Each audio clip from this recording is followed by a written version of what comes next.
Good afternoon. It's time for Volusia Magazine. I'm Amber Patterson. Today, we'll join reporter Michelle Coates on the Business Beat for a look at what one local industry is doing to generate business here in Volusia County. Then we'll find out just how much salt is too much when health reporter Stephanie Strong brings us her report from the Volusia County Health Department. And finally, we'll join Community Information Director Dave Byron in the studio for a discussion with Volusia County's Director of Emergency Management, Charlie Craig. Those segments, news, and more coming up on Volusia Magazine. Stay tuned.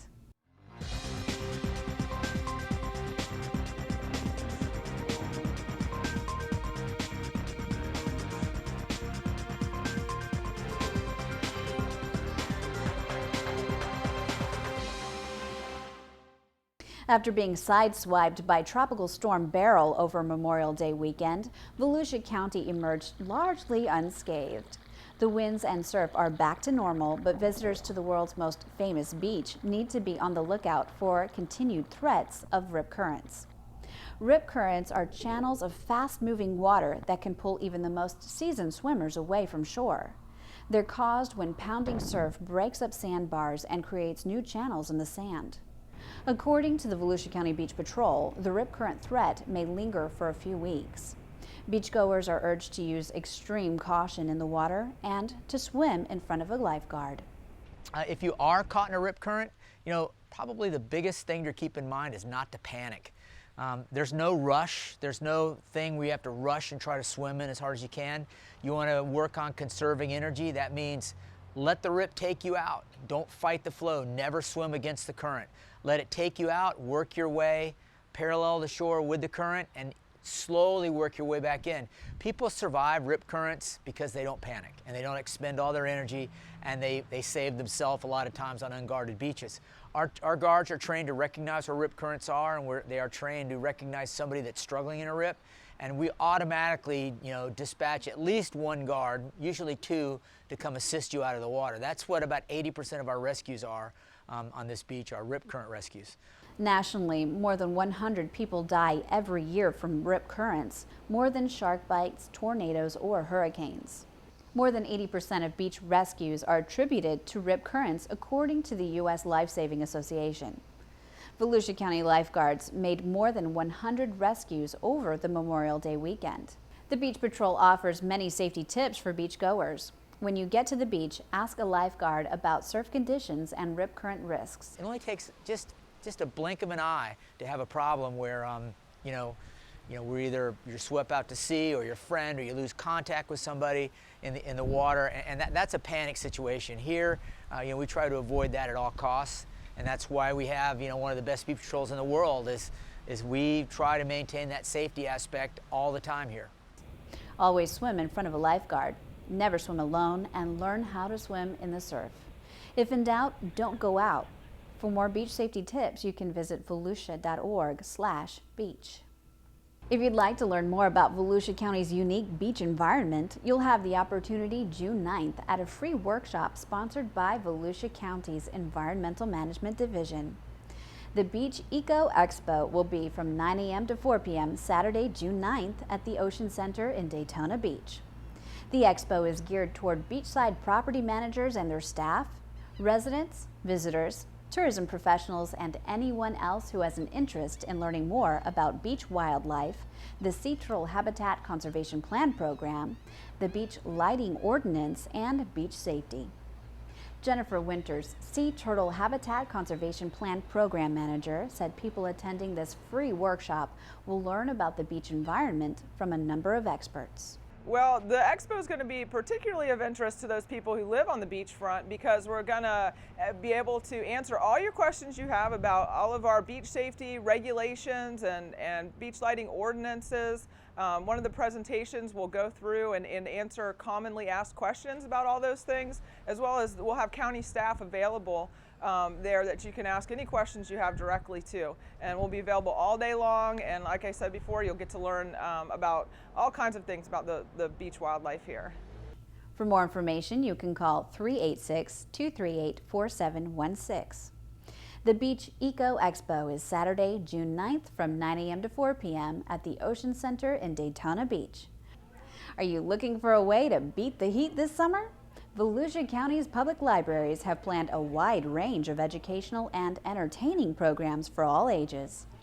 All 13 library branches offer story times for the young ones, and many show free family movies where you can bring your own popcorn, candy, and a drink.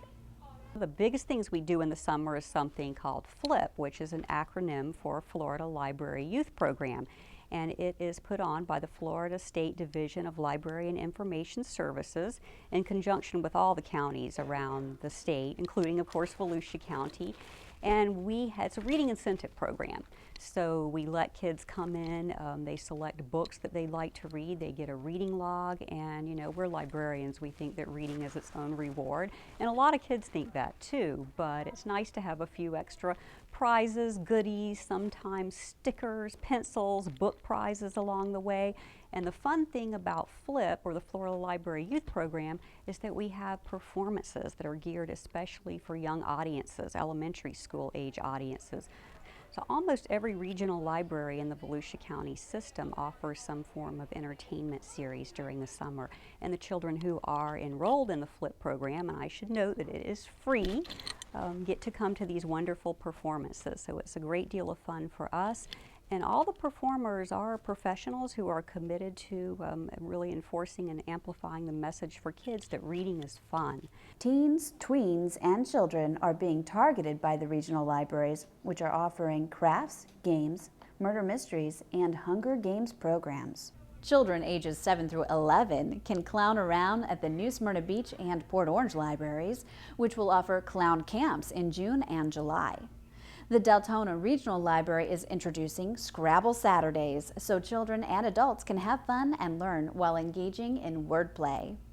Adults can learn a new language or brush up on their technical skills with a variety of beginners programs addressing computers, email, and the internet, and e-readers too. And the Daytona Beach Regional Library on City Island will be featuring workshops on hospice care and Alzheimer's disease.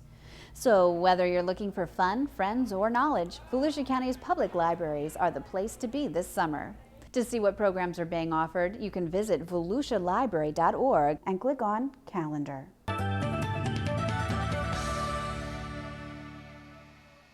I'm Joshua Wagner with the Volusia County Council. If you're going to one of our beautiful beaches, have a great day and come back often. If you drive on the beach, please observe the 10-mile-per-hour speed limit and be very careful of pedestrians, especially children. If you're visiting with children, watch them constantly and take small children by the hand when crossing traffic lanes. You might want to use one of our traffic-free zones. For more beach information, please visit volusia.org. And now it's time to join Volusia's Business Beat reporter, Michelle Coates, for a look at one of Volusia's local industry leaders.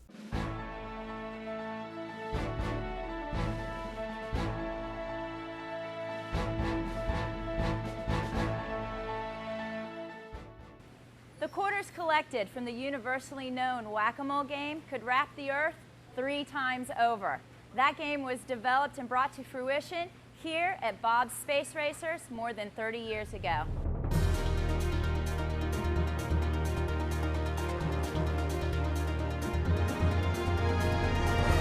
What began as a favor for a friend turned into a lifelong passion and the perfection of an iconic amusement game like whack-a-mole. Bob Cassada, the founder and owner of Bob's Space Racers, entered the amusement industry when he was asked to watch over some games on the Daytona Beach Boardwalk for a friend. In 1967, Cassada built a pitch-till-you-win game along with a 3-pin bowling game with his last $150. Soon after, he built a concession trailer and played 2 fairs where he met longtime partner Jack Menendez. The two men have worked together ever since. Their first game invention was a group game that had NASA-style Apollo rockets and outer space effects. The name, Bob's Space Racers, was born. Little did they know, they would be the leading game manufacturer in the amusement industry. We spoke with Mike Lane, BSR Chief Financial Officer. Bob's Spacer is a manufacturer of amusement games. We produce games and operate games throughout the United States and have games in over 100 different countries. Although best known for developing the whack-a-mole and water games, BSR's significant contribution to the industry is its ability to provide a link between the games of the Carnival Midway and amusement parks. Bob's Space Racers game was an innovation in the industry, being the first game that incorporated sound effects, music, and lighting effects. Today, BSR manufactures games for clients across the globe, including major amusement parks like Universal Studios. I can vouch for the fun factor in BSR games as I tested my skills with a few. We manufacture games here, which is kind of a seasonal business because in the summer it slows down because places are in operation. But then we get busy from an operational standpoint. We operate carnival style games up in Canada, as well as we manage and operate game operations in amusement parks. We sell equipment to not only big theme parks, but also carnival operators and arcades like Chuck E. Cheese, family entertainment centers. The BSR team uses the hands-on knowledge from the Midway operation to perfect games, conduct customer service on 68 different games in over 100 countries, and to design new creations or new versions of the classics. We do sell some direct to consumers. We can take an order direct. We have some distributors that specialize in home game rooms that use games like Whack-A-Mole from us. We're in the Hammacher Schlemmer catalog. You can buy a traditional Whack-A-Mole game, or you can buy the executive Whack-A-Mole. Walnut cabinet, swings open, remote controls, a very neat piece. The long-tenured BSR team, many of whom have been with the company for decades, is committed to designing and manufacturing the industry's finest amusement games by providing unprecedented quality and exceptional play experience. We employ everything from engineers to trades such as carpenters and electricians. We use assemblers, metal workers, neon. We just have a wide variety of needs to produce the games. Then we also seasonally will hire another 30, 40 people that operate in the amusement parks and on our Midway operation. The family-led business recently rolled out a mobile version of its Stinky Feet water game. It's a game they tested on their Midway first. Now the game can be played around the world, from the Midway to the amusement park. We do, as I said, a lot of custom work. We made a very customized Whack-A-Mole, probably one of the most customized pieces we made for the Mad Money show with Jim Cramer. We produced a game that has bullheads and Kramer heads and uses his voice. It has remote control features, can be operated off stage, and it appears on the set. It's actually on the left side of the set every day. BSR is the leading consultant in game site development, game design, and operation. The company relies on its family heritage of excellence in operations and manufacturing to offer games by operators for operators. BSR's clients range from family businesses to the largest amusement park owners in the world. They're quietly tucked away right here in a corner of Holly Hill, Volusia County. With nearly 70 different amusement games, customers in 100 different countries, and nearly 24 patents, Bob's Space Racers has the market covered on fun. Thanks for joining us today. I'm Michelle Coates with the Business Beat. We all need some salt to survive, but it's clearly documented that Americans are getting too much, and it's having a negative effect on our well-being. Health reporter Stephanie Strong tells us how much is too much in this Health Matters report.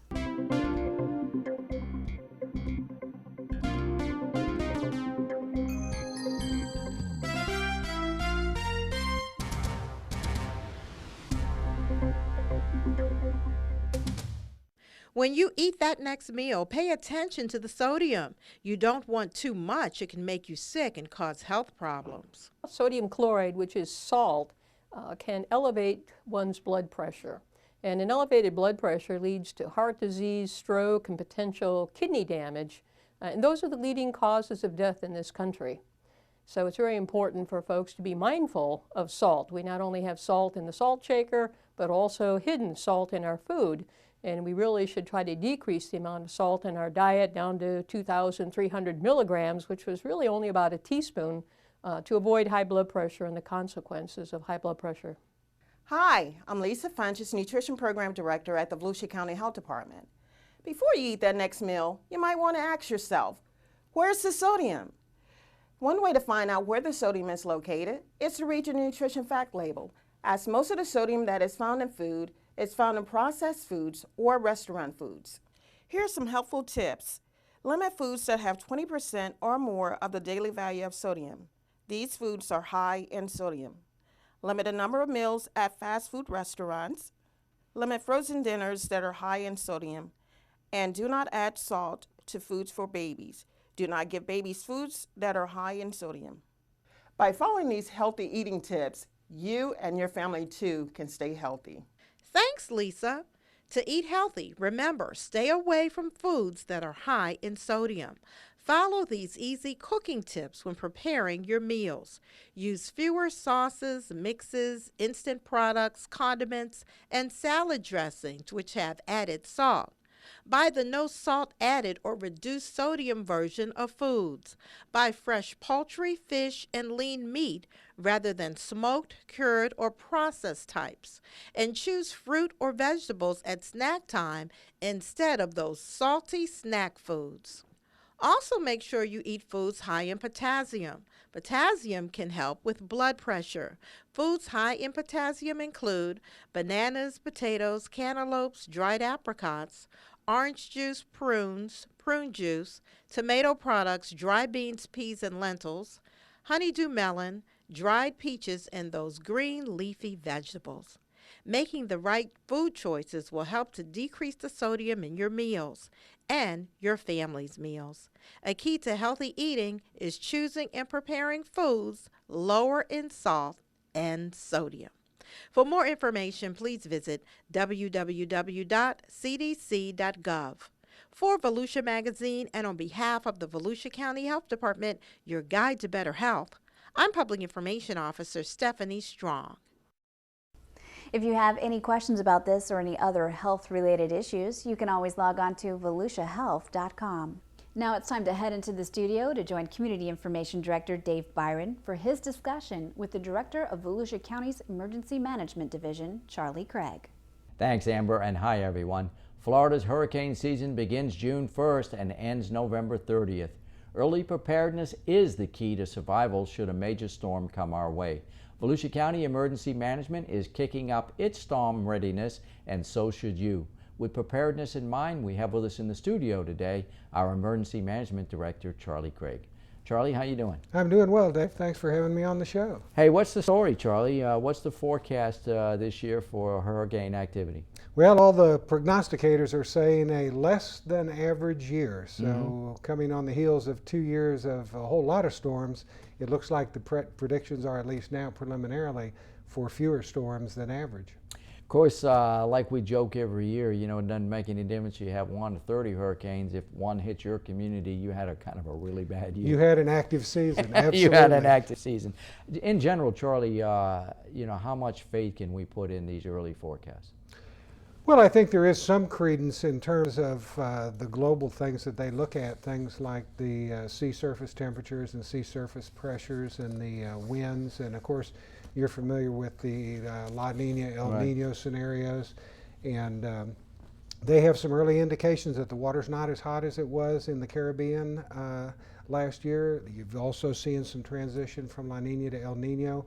El Nino allows very strong westerly trade winds, which tend to blow the tops off the storms and keep them from developing. So if there's truth in those things, then it may mean that we have a less than average season.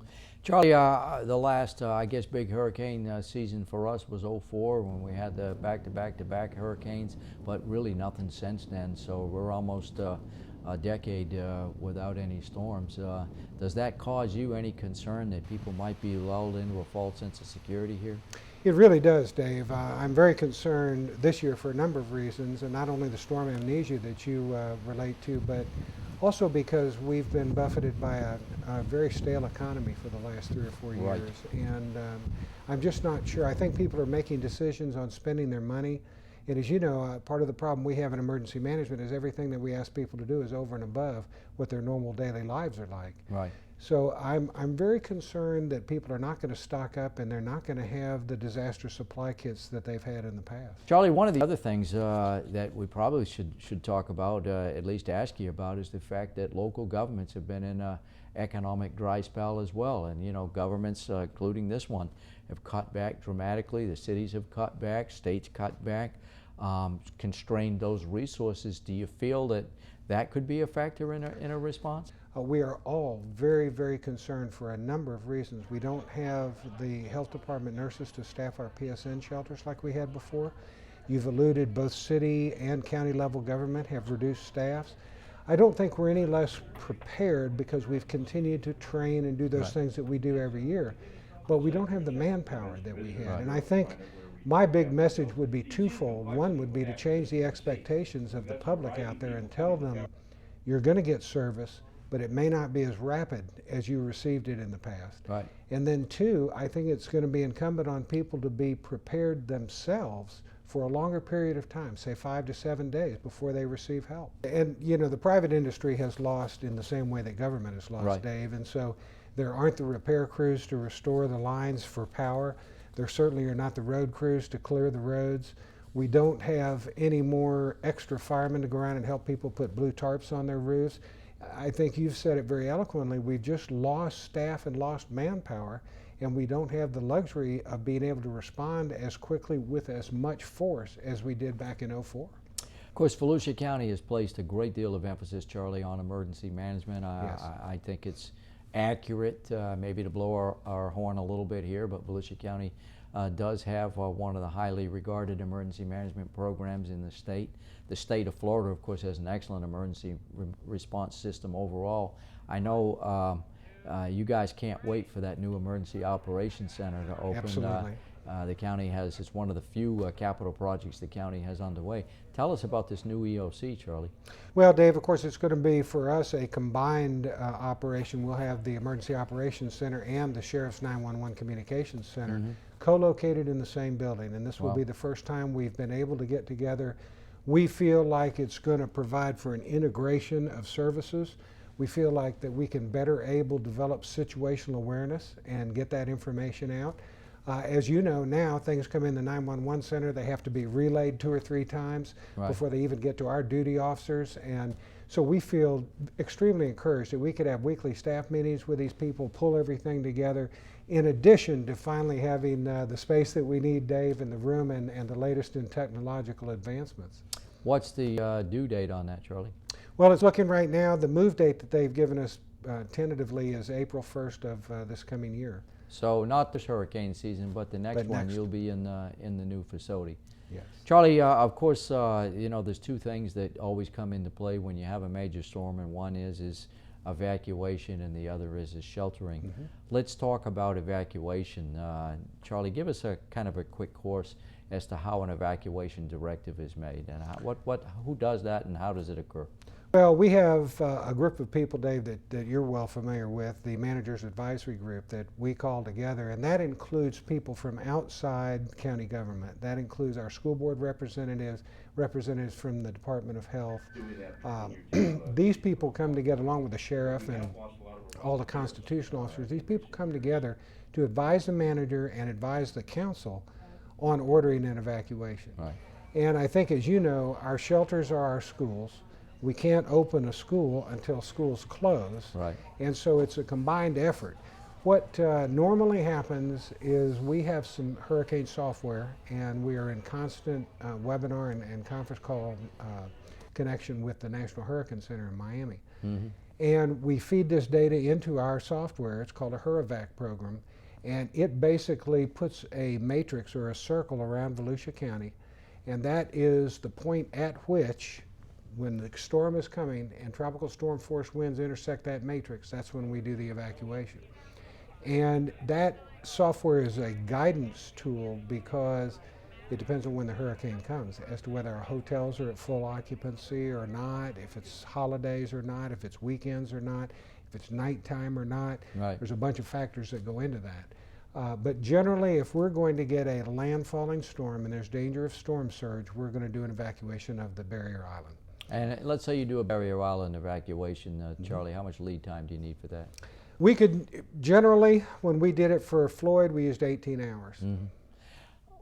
The message on the evacuation, Charlie, a lot of people don't heed that message. A lot of people think you cry wolf. You know, is it accurate to say that if an official directive to evacuate comes out of Volusia County Emergency Management, that you have every reason to believe that people could be in harm's way if they don't leave? Absolutely. And even though there is a chance, as you know, that these storms may curve and move, we'd rather err on the part of public safety every time, even if we're 80% of the time wrong. Part of the problem is with that lead time you're stating, we have to give people time to get out of harm's way. And unfortunately, with the watches and warnings now coming out much earlier than they ever have before, the sun is shining, there are no clouds in the sky, people say, oh, there's no hurricane coming, and we're telling them to leave. And so it really makes it a little bit difficult for us to be convincing, like you're saying, as to what's in store for the people. Charlie, for folks that perhaps they want to get more information, perhaps they want to speak to you directly, how do people get more information? They can call our office, Dave. Our office line is 386-254-1500. They can also go to volusia.org/emergency, which is our website. They can Facebook us. They can follow us on Twitter. We are currently putting out as much information as we possibly can within the limits that we have to reach the public in every way possible. And particularly, Charlie, for families with people with special needs, they really need to be part. Absolutely, Dave. As you know, we maintain a registry, and we would encourage anyone who has any type of physical mobility restriction or any type of ailment that would prevent them from day-to-day living without assistance, we would encourage them to call our office. We'll mail them a people with special needs application. They come by and pick one up. They're available in the libraries in Volusia County. We go around and do presentations and we pass them out.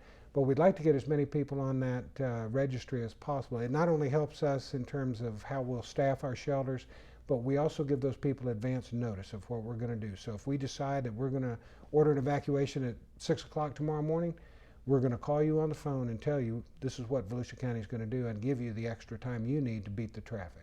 Well, Charlie, I want to thank you very much for sharing the information with us. Like I tell you every year, I wish you a very quiet, unobtrusive hurricane season, huh? Dave, I appreciate that very much, and I know you'll understand when I say I hope I don't see you until this time next year. Our guest today, Charlie Craig, Volusia County's Emergency Management Director. And with that, Amber, we'll go back to you. Thanks, Dave, and thank you for watching Volusia Magazine. If you have any questions about our program, just give us a call at any of the numbers you see listed here, or you can log on to volusia.org. You can also watch the show online. Just go to volusia.org and click on the Volusia Magazine icon. And we hope you won't forget to listen to Volusia Today, Volusia County Government's public information radio broadcast. Volusia Today airs every Tuesday and Sunday mornings on the local radio stations you see on your screen. Last, we'd like to invite you to the next Volusia County Council meeting, which is scheduled for Thursday, June 7th at 9 a.m. in the County Council chambers in DeLand. Public participation is welcome. For Volusia Magazine, I'm Amber Patterson. Have a great evening.